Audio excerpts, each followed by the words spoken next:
Hello, I am Miss Evans, a fourth grade teacher here at Brockett, and I am about to read chapter 14 of The World According to Humphrey. The title of the chapter is Hide and Go Squeak.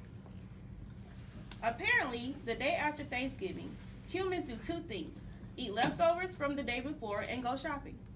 Mr. Brisbane didn't go shopping, of course, but Mrs. Brisbane left early in the morning after telling Mr. Brisbane that there were plenty of leftovers for him in the refrigerator.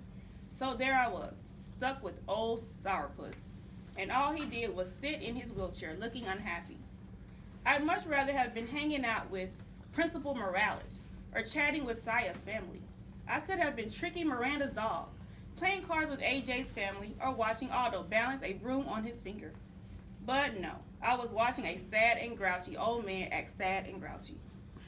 I could have just settled in for my nap, but I remembered what Mrs. Brisbane had said. This man had to get out of his cage. Out of your cage, I squeaked out loud without realizing it. Quiet, you little rat, Mr. Brisbane growled at me. Then he wheeled over to the front window and stared out. Okay, if he wasn't going to get out of his cage, then I'd get out of mine, because I had a new plan. Mr. Brisbane didn't notice me open the lock that doesn't lock.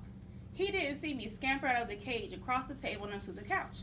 He wasn't aware that I leaped down to the floor. He didn't even think about me until I stood up in the middle of the living room and said, "Catch me if you can." I know he only heard me squeaking, but I sure got his attention. He was as surprised as could be to see me there. "How did you get out? And how am I ever going to get you back in?" He rolled toward me. "Come on, whatever your name is, let's get back in the cage." I let him get just close enough to reach me. He bent forward, cupping his hands. But just as he reached out to grab me, I dashed over to the opposite side of the room. "You little rat," he said. "You can't outsmart me." He rolled over to the closet and took a baseball cap off a hook. Again, he approached and I let him get almost within arm's reach. This time, he raised the baseball cap and said, "Okay, fella, let's play ball." "We'll see about that," I squeaked as I bustled off to the living room. We quickly established the rules of the contest. 1, I would stay out in the open in places he could reach in his wheelchair. 2, he would use his cap to capture me, if he could. Once he reached the dining room, I rushed into the den. "Oh, think you're clever. We'll see who's clever," he challenged. From the den, I scuttled over to the hallway. By now, Mr. Brisbane's cheeks were pink and he was almost smiling. "You're smart, but you won't win this one." This time, I let him get that cap without a whisker of capturing me, just to keep the game interesting. Then I scurried back to the living room. But before he followed me, Mr. Brisbane slammed the bathroom, bedroom, and guest room doors. Aha! He was limiting my range of possibilities. Pretty cunning. In the living room, I decided to make a bold move. I hid under the couch. Then I let Mr. Brisbane stew for 5 minutes. "Come here, Humphrey. You'll have to come out sooner or later," he called, and I thought he didn't know my name. He shook the curtains and pushed the chairs to see if he could rouse me. Too bad he didn't think of using sunflower seeds like Mr. Morales did. Yum. I finally got kind of bored, so I made a dash for the dining room.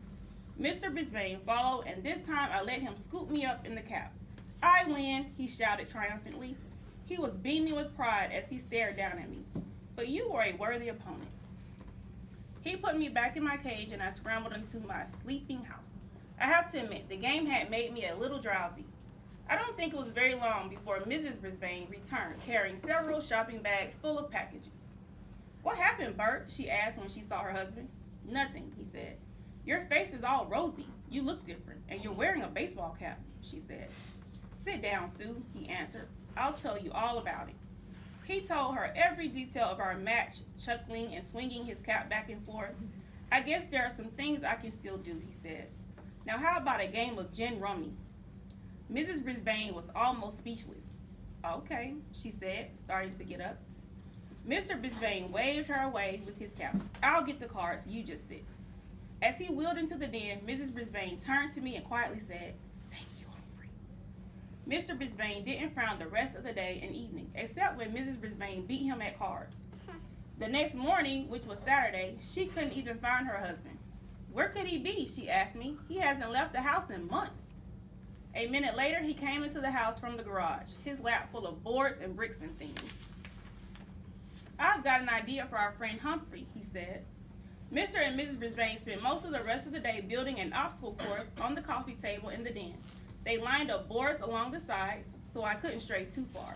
And then they set things up for me to climb over and climb under, like bricks with holes to hide in and big cardboard tubes. And Mr. Brisbane constructed a series of ramps for me to climb.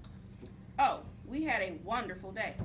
Mr. Brisbane got out a stopwatch to time me on my runs, and they made bets on how long it would take me to get from start to finish. Mrs. Brisbane even added a few tricks to the maze. Bits of apple and biscuit. I had fun. The Brisbanes did too, I could tell. On Sunday afternoon, the Brisbanes invited their neighbors over to watch me run my maze. Mr. and Mrs. Robinson brought their 5-year-old twins along. "Glad to see you looking so chipper," Mr. Robinson told Mr. Brisbane. "I think he's finally feeling better," Mrs. Brisbane whispered to Mrs. Robinson. Mr. Brisbane looked a little vinegary again on Monday morning, though. "Why can't we keep him here, Sue?" he asked. "The children would never forgive me," she told him. "He's really their hamster, but," she grinned, "there's a 2-week Christmas vacation coming up soon. I think Humphrey better spend it here." Could I believe my cute furry ears? She liked me so much she actually wanted me to come back. This was a whole new Mrs. Brisbane, one who liked me. By the time Mrs. Brisbane and I returned to room 26, I was pretty tired.